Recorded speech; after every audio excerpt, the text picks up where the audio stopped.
Are you happy? What's a better question for me to ask Jordan Peterson? How are you doing? How are you doing? How are you doing? Brilliantly and terribly. You know, when you listen to a profound piece of music, one that sort of spans the whole emotional experience, it's not happy. Happy is elevator music, and probably you just shouldn't listen to that at all.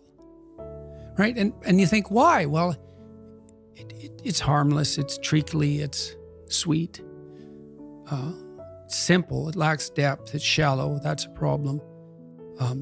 It doesn't have that deep sense of awe and horror, I would say, that is characteristic of the best of all music. You know, you listen to some simple music, so-called. Hank Williams is a good example. You know, the blues cowboy from the 50s who died of alcoholism when he was 27 and whose voice sounds like an 80-year-old man. Simple melody, you know, but there's nothing simple in the song and in the voice. It's deep, you know, it's like the blues. It's like black blues in the States from the 20s, and this was certainly influenced by that tradition. There's this admission of a deep suffering at the same time as you get the beautiful transcendence of the music.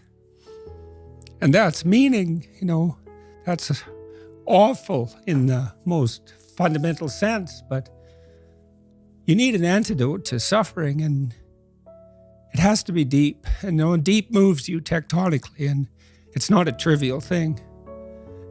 But that's better than happiness.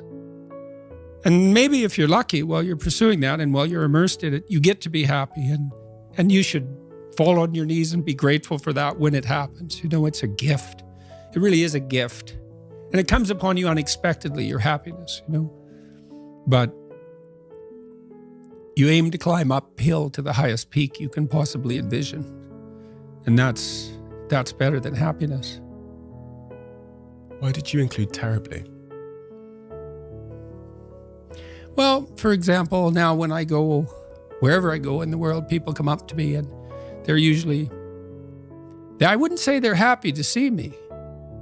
They're often in tears, you know, and they often have a pretty rough story to relate. You know, they were suicidal or nihilistic or homicidal or trapped, desperate, you know, and they tell me that real fast. And then they say, I've overcome that to a large degree, and thank you for that. And you think, well, that's really something to have that happen over and over.